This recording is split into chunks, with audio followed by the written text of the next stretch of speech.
আসসালামু আলাইকুম সম্মানিত দর্শক বন্ধুরা, আশা করি আপনারা সবাই সুস্থ আছেন। ডিএনএ হেলথ কেয়ারের পক্ষ থেকে আমি আপনাদের স্বাগত জানাচ্ছি। আজকে আমি আপনাদের একটি রোগের গুরুত্বপূর্ণ লক্ষণ নিয়ে আলোচনা করব, যা হোমিও চিকিৎসায় খুবই জরুরি।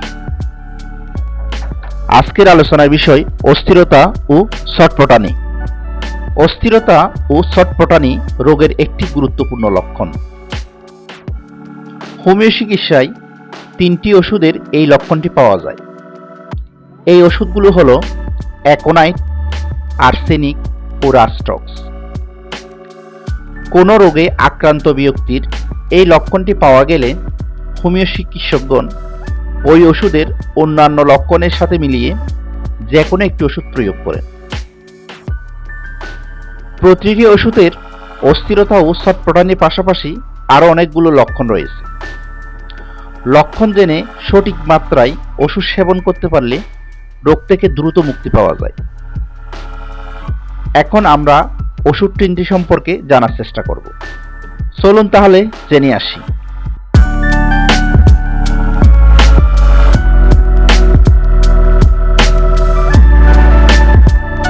প্রথম ওষুধ অ্যাকোনাইট ন্যাপ। অ্যাকোনাইট ন্যাপ বা অ্যাকোনাইট নেফেলাস হোমিও চিকিৎসায় অ্যাকোনাইট হিসেবে পরিচিত। শীতকালীন রোগের ক্ষেত্রে এটি খুব ভালো ও কার্যকরী ওষুধ।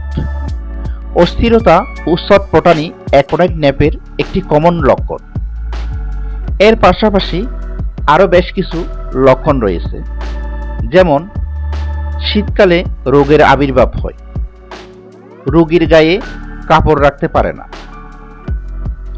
রোগের হঠাৎ বৃদ্ধি হয়, ভয়ানক পানির পিপাসা থাকে, উদ্বেগ ও মৃত্যু ভয় থাকে, রোগী যন্ত্রণায় ছটফট করে, শরীর প্রচণ্ড জ্বালাপোড়া করে, প্রচণ্ড শীত ও প্রচণ্ড গরমে রোগ বৃদ্ধি পায়। অস্থিরতা ও ছটফটানির সাথে অ্যাকোনাইট ন্যাপের এই লক্ষণগুলো মিলিয়ে ওষুধ প্রয়োগ করলে রোগ থেকে দ্রুত মুক্ত হওয়া যায়।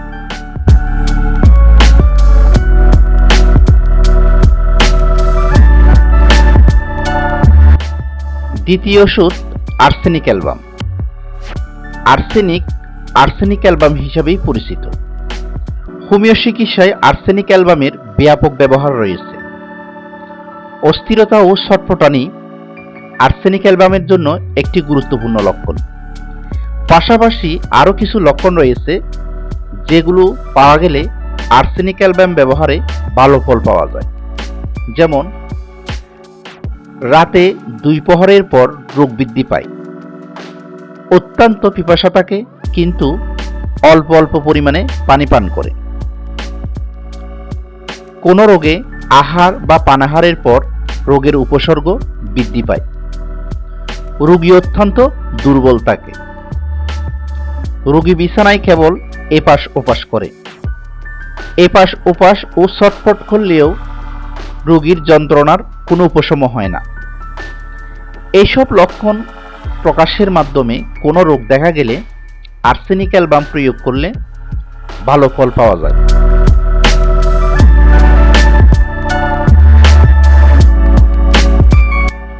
তৃতীয় ওষুধ রাস্টক্স। রাস্টক্সিকোডেনড্রন হোমিও চিকিৎসায় রাস্টক্স হিসাবে পরিচিত। বর্ষাকালের পানিজনিত যে কোনো রোগের চিকিৎসায় এটি খুবই কার্যকরী এবং এর প্রচুর ব্যবহার রয়েছে। অস্থিরতা ও ছটফটানি রাস্টক্সের একটি গুরুত্বপূর্ণ লক্ষণ। এছাড়াও আরও কিছু লক্ষণ রয়েছে যেগুলো মিলিয়ে এই রাস্টক্স প্রয়োগ করলে ভালো ফল পাওয়া যায়, যেমন বর্ষাকালে বা স্যাঁতসেঁতে পরিবেশে রোগ বৃদ্ধি পায়, রোগী ব্যথার জন্য ছটফট করে, এতে ব্যথা উপশম হয়, বিশ্রামে থাকলে বা স্থির হয়ে বসে থাকলে যন্ত্রণা বৃদ্ধি পায়, অঙ্গ প্রত্যঙ্গ প্রচণ্ড কামড়াকামড়ি করে, অস্থিরতা ও উত্তাপে রোগ উপশম হয়, জিহ্বার ত্রিকোণাকার অগ্রভাগ লাল বর্ণ থাকে, জ্বরের শীতল অবস্থায় কাশি হয়।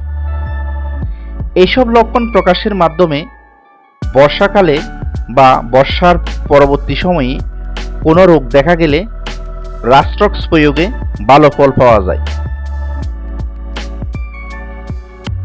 অস্থিরতা ও ছটফটানির পাশাপাশি এই ওষুধগুলোর অন্যান্য লক্ষণগুলো সঠিকভাবে জেনে সঠিক মাত্রায় প্রয়োগ করতে পারলে রোগ থেকে দ্রুত সুস্থ হওয়া যায়।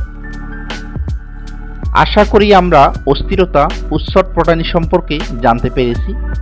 এছাড়াও অ্যাকোনাইট ন্যাপ, আর্সেনিক অ্যালবাম ও রাস্টক্সের অন্যান্য লক্ষণ সম্পর্কে পরিষ্কার ধারণা পেয়েছি।